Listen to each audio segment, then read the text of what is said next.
one of the things that I have made a mistake about in the past that I just realized in the last couple of weeks was that, people often accuse me and they say, well, most of the people that listen to you are men. And I think, when you're accused like that, your automatic response is, well, you wouldn't be accused if you weren't doing something wrong. So there must be something wrong about that. It's like, why isn't it 50% women? And so I've said things like, well, 80% of the people who watch YouTube videos are men. And so the fact that 80% of the people who watch my videos are men isn't that surprising given that base rate. Then why is that all of a sudden supposed to be a bad thing?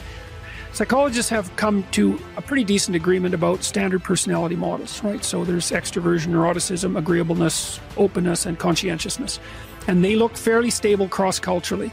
And that was all done by asking thousands of people hundreds and hundreds of questions and then grouping them statistically. So it was theoretical, basically.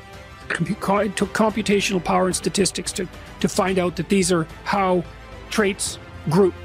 So extroverted people are sociable and happy, and neurotic people experience a fair bit of negative emotion. So that's the positive and negative emotion dimensions. Agreeable people are maternal, and disagreeable people are competitive, and there's a fair bit of male-female difference there. Conscientious people are dutiful and industrious and orderly, and the open people are creative. And so those are your basic 5 dimensions. Okay, so that's been established, and everyone more or less agrees on it. Now, maybe there's 7 dimensions, and we've got a questionnaire that breaks the 5 down into 10. That's called Understand Myself. But basically, there's good consensus on the 5. Okay, so now, as soon as you have the 5 basic traits, you can ask some questions like, well, do men and women differ? And so what you do is you just give the questionnaire. You can either fill it out yourself or have other people fill it out on your behalf. So, and it could be a teacher, it could be a parent, and that's all being done. And what you find is there are systematic differences between men and women. And the biggest differences are that women experience more negative emotion and that they're more agreeable than men. Nietzsche said that you could tell much about a man's character by how much truth he could tolerate, which is very interesting. There's an idea in the great Western tradition that the truth is the way and the path of life, and that no one comes to the Father except through the truth. And I believe that to be the case, because I don't think that you can manifest who you are without the truth. And so I think it's literally and metaphorically true that the pathway to who you could be if you were completely who you were is through the truth. I think a lot of that has to do with this concept that men are running everything and that men have this massive advantage. There's a white male advantage and privilege that we all enjoy and share, and that men have this advantage financially. There's disparity in terms of the gender gap in pay, and in income. And that if you were really a good person, you would be trying to balance that out. And that you wouldn't be trying to pump up the winning team. Right, well, and that's the funny thing. Well, that's it. And that's part of that narrative that, well, if there's winners, there has to be losers. And the reason that there are losers is because there's winners. And that's complete bloody nonsense, because as far as I'm concerned, and I really believe this, is that every single person who sets out to put themselves together ethically is a net positive to everyone around them. There's no downside to that. And my book has been criticized by people who've read it very poorly, especially chapter 1, when I talk about hierarchies, that I'm somehow supporting the idea that power in a hierarchy is the right way to be. And there's absolutely nothing in what I've written that suggests that at all. Like, I'm suggesting that human hierarchies are very complex, and that the way that you win in a human hierarchy is by being competent and reciprocal. And so, I mean, for example, even if you're selfish, let's say, you got to think very carefully about what that would mean if you were selfish and awake, because you have to work to take care of yourself and what you want, say, in this moment. But then there's you tomorrow, and there's you next week, and there's you next month and next year and 10 years from now and when you're old. So because you're self-conscious and because you're aware of the future, you're actually a community unto yourself.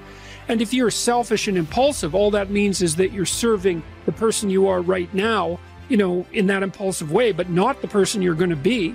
Well, it's painful to understand how much of what you're doing isn't productive. So I'll give you an example. So I've done this a couple of times with classrooms full of students. Usually when I'm lecturing about career development, say, okay, how much time do you waste? So then I get the class to vote. How many of you waste 10 hours a day?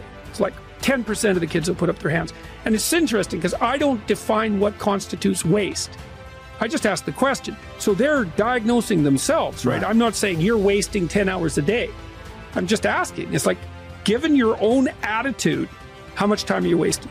10 hours a day. It's like 10% of the people put up their hands. Well, when you get to like 6 hours a day, 80% of the people put up their hands. So then we do the arithmetic. It's like, because I like doing arithmetic with people. People hate arithmetic, but I like doing it. It's like, okay, 6 hours a day. It's 42 hours a week. So let's call that a work week, 40 hours a week. So that's a work week. Let's say, what's your time worth? You're a university student. Well, it's certainly worth minimum wage, because obviously, but it's worth way more than that, because if you spend a productive hour when you're 20, then you gain the benefits of that hour for the rest of your life. So there's the compounding effect of time spent when you're young. So I say, well, let's assume your time's worth $50 an hour, which I think is an underestimate, but whatever. Let's call it 50. We call it 25, but we'll call it 50. That's $2,000 a week you're wasting. It's $100,000 a year.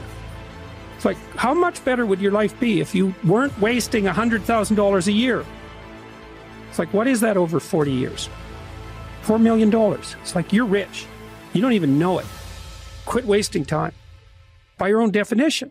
I'm asking men to be more honest, and especially in their speech and their thinking, and to be more responsible for themselves and for their family and for their community, and to grow up and to shoulder their burden and to live a responsible and meaningful life, and putting those two things together conceptually. And it's like, and then there's an accusation about that as if there's something wrong. And I thought, well, why am I even playing into this? It's like, fine, I'm talking to men.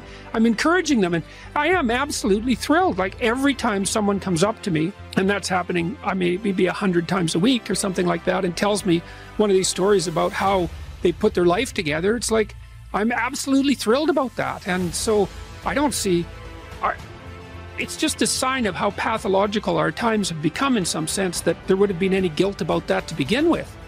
It's like people shake their heads. Well, I never thought about it that way. It's like, yeah, think about it that way. Don't waste your damn life. And then you think, well, why would people be resistant to that message? It's like, well, you really want to wake up and figure out that you're wasting half your life? And when people do that kind of wasting, they actually hate it. And I've had lots of people come to my clinical practice who were chronic procrastinators, and so they're watching YouTube videos, say, but not ones that are good for them, although sometimes they will do that, but just browsing in that kind of mindless way that you do when you're not paying attention and you're trying to kill time.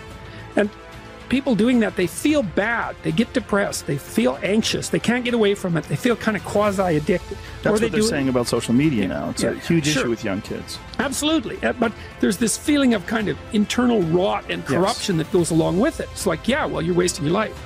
It's like, so it's painful. It's painful to recognize that. Then it's painful to think, oh my God, look how undisciplined I am. I don't know anything. I can't use a schedule. I can't stick to a calendar. I don't have any aims. I don't know anything about the world, right? And maybe there's a part of me that's bitter because I haven't got everything already. And I'd just like to say, to hell with it. That's the recognition of the Jungian shadow. It's like, that's what makes you vicious and untrustworthy. All of that. No one wants to look at that. And no bloody wonder.